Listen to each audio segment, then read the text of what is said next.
¿Por qué no me sorprende que las anteriores autoridades de administración de los servicios de salud del Estado hayan puesto el grito en el cielo al enterarse de que fueron denunciadas penalmente? Porque no me sorprende en absoluto, porque durante 5 años lo que vimos no fue simplemente una gestión discutible. Fue una forma de administrar lo público que dejó demasiadas zonas oscuras, demasiadas decisiones difíciles de explicar y sobre todo una preocupante distancia con los estándares mínimos de transparencia que el sistema de salud exige. Hoy la denuncia penal presentada por las actuales autoridades no cae del cielo. Se construye sobre elementos concretos, varios de los cuales ya habían sido señalados, claro que sin consecuencias, durante el periodo anterior. Uno de los capítulos más sensibles es el de las contrataciones, en particular la relación con el Círculo Católico del Uruguay. No se trata de cuestionar la existencia de vínculos entre el sector público y el privado, porque eso forma parte del diseño del sistema. El problema es otro, es cómo se gestionaron esos vínculos. Durante años se optó reiteradamente por mecanismos de contratación directa en situaciones donde lo razonable era abrir procesos competitivos.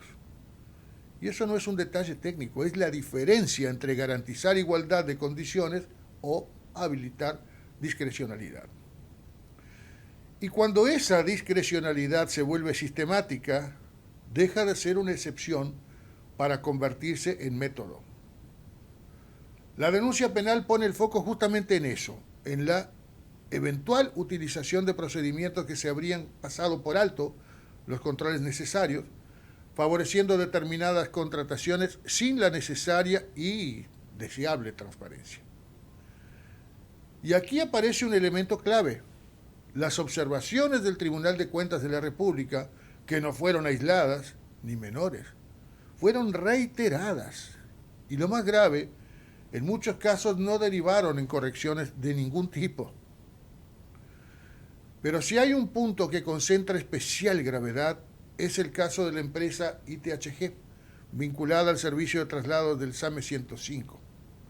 Según lo que surge de las actuaciones administrativas, estamos ante un esquema donde no hubo un proceso competitivo claro, donde se concentró en una sola empresa una porción mayoritaria del servicio. Se comprometieron montos millonarios, más de 2.000 millones de pesos.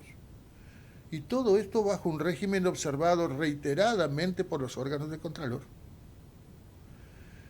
Esto ya no es una discusión política menor, es potencialmente materia penal.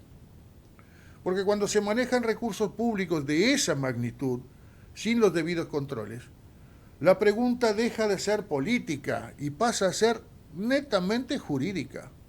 ¿Hubo irregularidades administrativas o hubo conductas que pueden configurar delito? A eso deberá responder la justicia. Ahora bien, hay otro plano que no puede ignorarse, y es el de las responsabilidades políticas y éticas, ¿no? El rol de quienes integraban el directorio de ACE en ese periodo, incluyendo a su entonces presidente, Leonardo Cipriani. No puede analizarse esos roles a la ligera. Las decisiones no fueron anónimas, tuvieron nombre, tienen firmas y tienen consecuencias, o debieran tenerlas.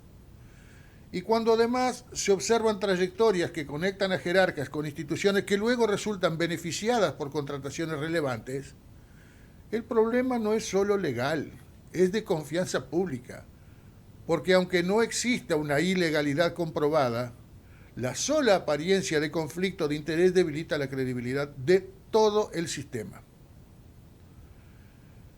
A eso se le suma un elemento que tampoco es menor: el comportamiento de quienes debieran haber representado intereses sociales dentro del directorio y que no lo hicieron.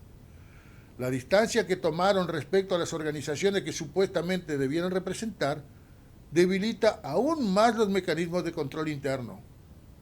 Cuando los contrapesos fallan, el riesgo de desvíos se acrecienta.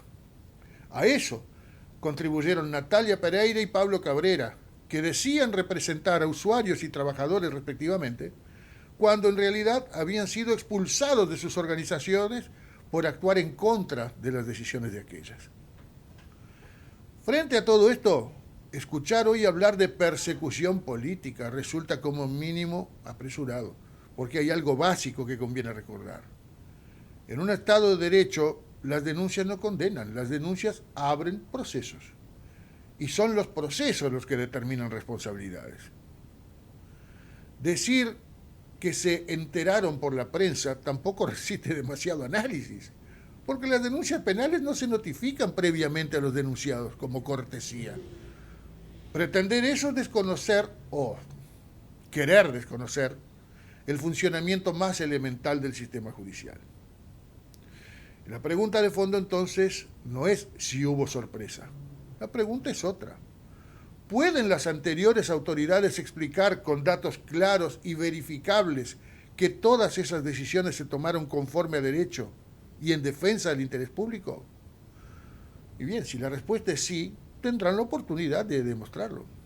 Y si la respuesta es no, entonces el problema es mucho más profundo de lo que algunos quieren admitir. Mientras tanto, hay una certeza que muchos usuarios de ACE comparten, más allá de cualquier bandera política que se pueda defender. Y es la necesidad de que la gestión de la salud pública esté a la altura de la confianza que la ciudadanía deposita en ella. Porque cuando se administra la salud, no se gestionan números, se gestionan derechos.